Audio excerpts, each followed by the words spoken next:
I am a D&D and Eberron aficionado, and I have been getting the Eberron books, novels, adventures, miniatures, and just about everything related since they started coming out back in 2004.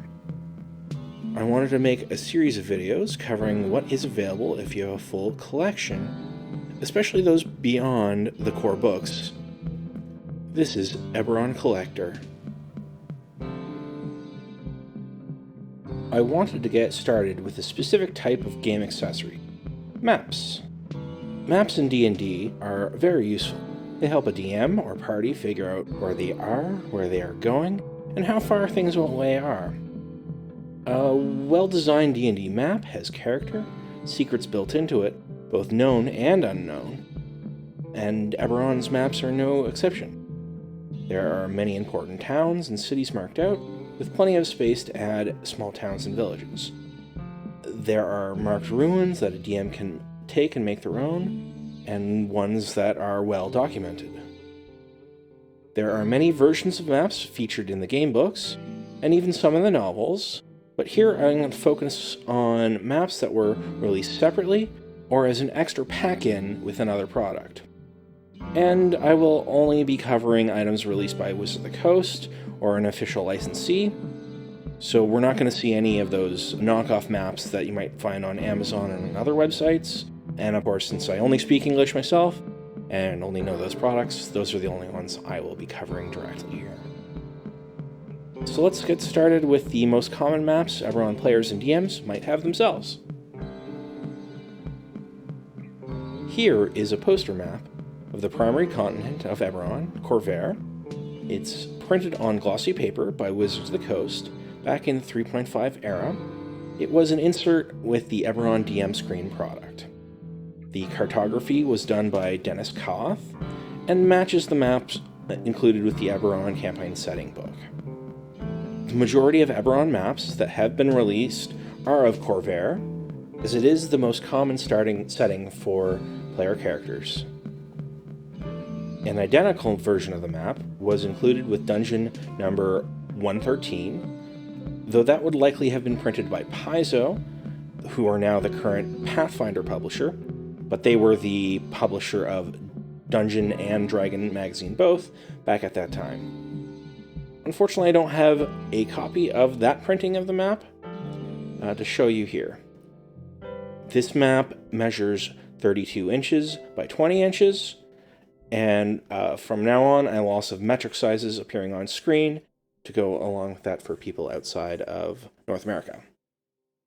The back of the maps is blank.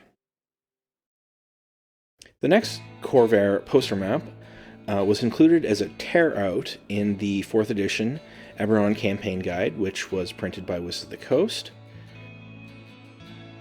This one has the amazing Lee Moyer cartography that has appeared on most subsequent products, and is one of my favorite pieces of D&D cartography ever. The back of the poster map has 2 miniature-scale maps used in the adventure The Mark of Prophecy that appears within the campaign guide.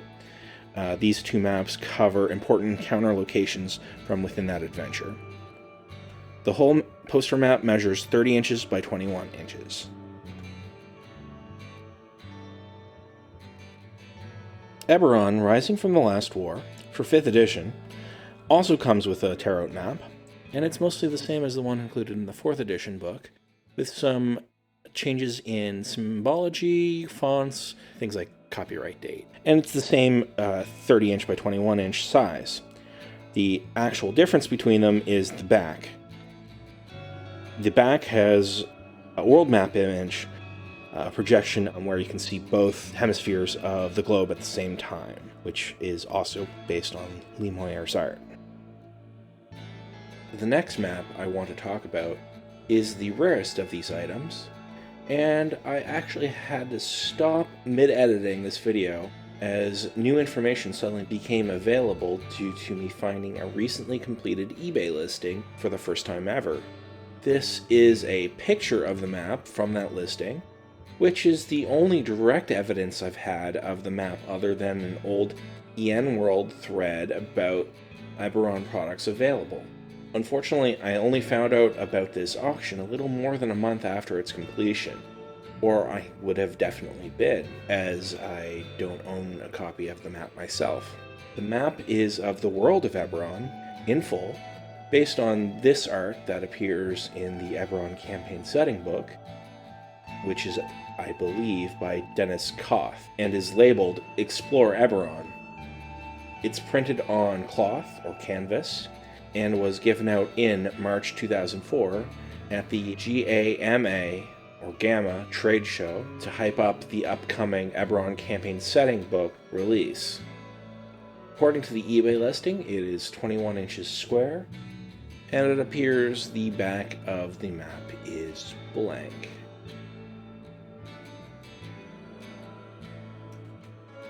Up next, we have a less rare map, but what might be one of its best iterations. It features the same 4th edition Limoyer cartography of Khorvaire, and was released via license by Gale Force 9. Officially, it was called the Eberron Campaign Map. This map is printed on vinyl, so is very rugged and can really stand up to use in play. It's huge at 42 inches by 30 inches, and is the largest map of Khorvaire available, which really lets you see the map details. It came in a tube, which is a great storage solution for it still all these years later after getting it. The back is just plain white vinyl. With the release of Eberron, Rising from the Last War, in 5th edition, Gale Force 9 still had the license to release maps, and they put out this great set of maps called the Eberron Continent of Khorvaire Map Pack. The maps are printed on the same rugged vinyl material as the last map, but this time there are 3 different maps included in the pack: the Khorvaire Map, Arenal, and Zendrik. The Khorvaire Map is the largest of 3, but is still a lot smaller than the 4th edition Era 1, though this one has the exact same Limoyer cartography. As Khorvaire maps go, this is my favorite for having on hand to lay out on the play table, as the 4th edition one is a little too large for that. The other 2 included maps are unique to this map pack and have the great Limoyer cartography too of Arenal and Zendrik. They were good choices for secondary maps, as they are the 2 continents that players are more likely to go to on short trips when they leave Khorvaire. The other continents, like Sarlona and Arganessen, are supposed to be largely unknown to the people of Khorvaire anyway, though I would personally still love some of those. Another map pack, please, Gale Force 9? Maybe one with Everice? Anyway, the Khorvaire map is 28 inches by 18 inches, and the other 2 maps are 18 inches by 12 inches. All 3 come together in a smaller storage tube and have the unprinted white back. The 4th edition adventure, Seekers of the Ashen Crown, like many 4th edition adventures, included a folio that include extras like maps. In this case, 3 battle maps on a double-sided poster map printing that were for important set pieces and fights in the adventure, and they were all included. The maps are double-sided, one taking up the whole 30 by 21 inch side of the poster map, with the other 2 taking up half of the adverse side.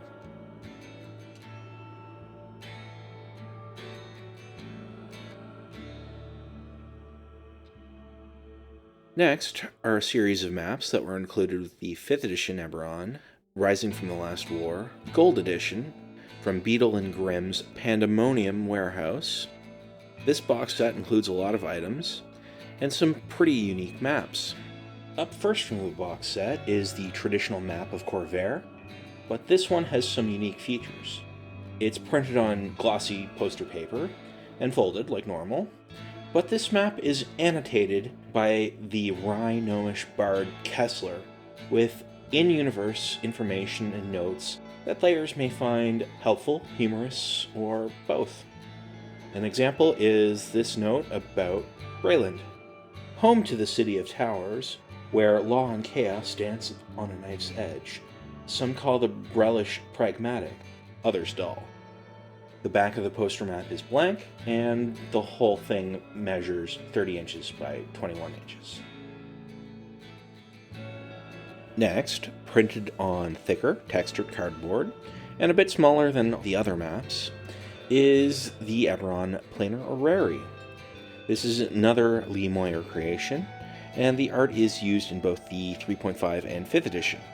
So the Lee Moyer 4th edition planar axis map, which was altered and reused in the Wayfinder's Guide to Eberron, released on the DM's Guild, doesn't have a physical map release.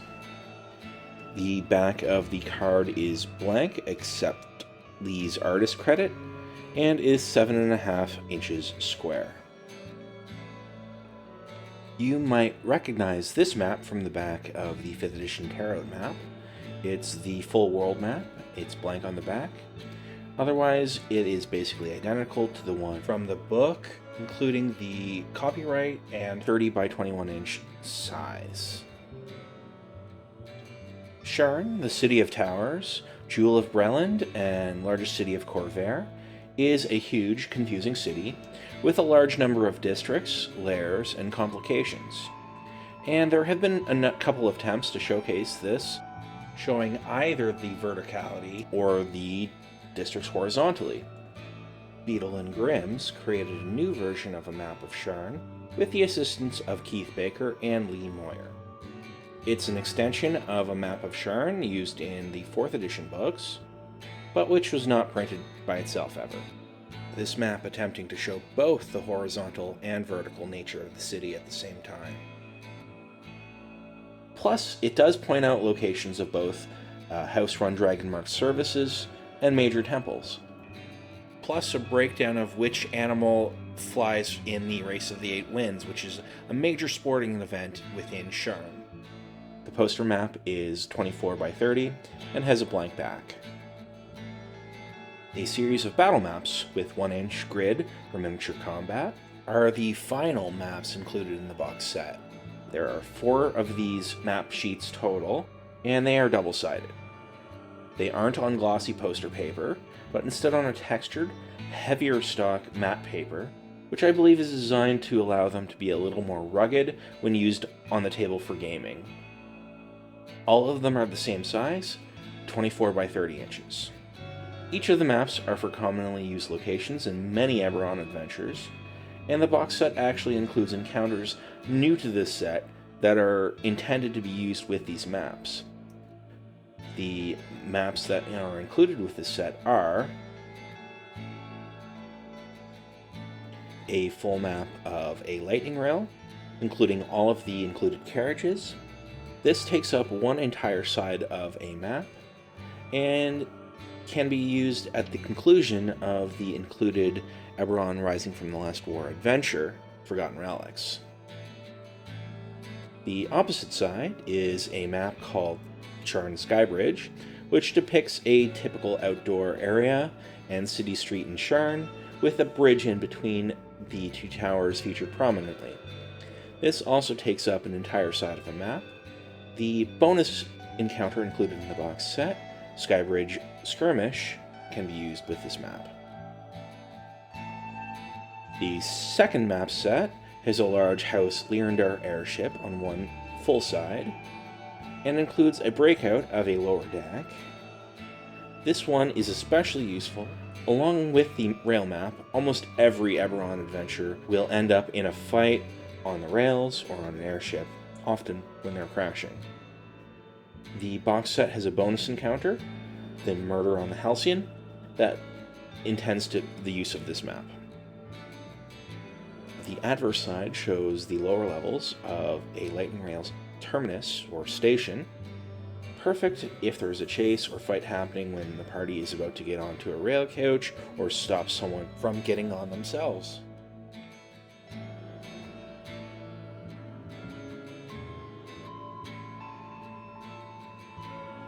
The upper levels of the terminus are on the next map, which is a great call.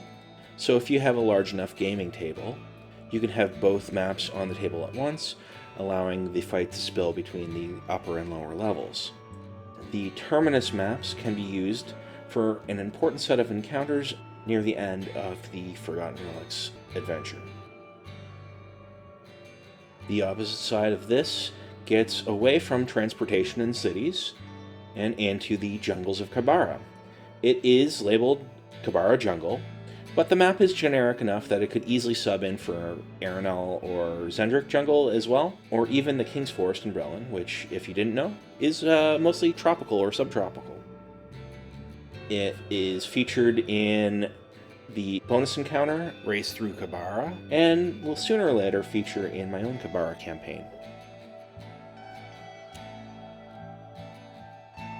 The last set of maps has an encounter-sized map of a fallen Warforged Colossus. These absolutely colossal creations were a new element in the Rising from the Last War sourcebook, and humanoids can fit inside to either run the thing if it's still functional, or for this fallen one, to treat it like a mini-dungeon. The Colossus map is the setting for the included bonus encounter, Fallen Colossus. The other side of the map is the only one that doesn't have a map take up the entire sheet. The first of these two halves shows a Sharn sky coach, the flying taxis of Sharn, which can be used in one of the scenes in Forgotten Relics. The other half is a Sharn alley, great for if the party is taking a shortcut, stalking one of the many criminal organizations in Sharn, like the Tyrants or Dask, and many other applications. It can also be used for some scenes in Forgotten Relics. So that is it for the box sets maps, and all of the printed maps I am aware of, except for one more thing, which is close to a map but not quite an actual map: dungeon tiles. This sheet of tiles was included with the 2009 Free RPG Day adventure by Keith Baker, Khyber's Harvest. The tile came in a punch-out sheet with one large double-sided tile that is 10 by 8 inches, and the tile pictures two important locations on the adventure, one on each side. The tiles do match up with the rest of the dungeon tiles line, so they're made out of thick, stiff cardboard and have a textured plasticized surface, which will accept dry erase markers, though I wouldn't recommend leaving the marks on them for more than a couple hours, or stains may result.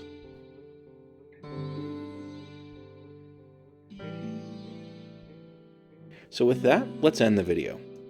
Eberron, while it doesn't have the vast history of something like the Forgotten Realms, it has been around for almost 20 years at this point, and does have a wide variety of products, promos, and pack-ins. I hope to continue exploring these with you in the future. If you could help me locate some rare items that are from Eberron, like the cloth map mentioned earlier, or some of the rarer RPGA adventures, and can get them to me at a reasonable price, please contact me at the email address on the screen below.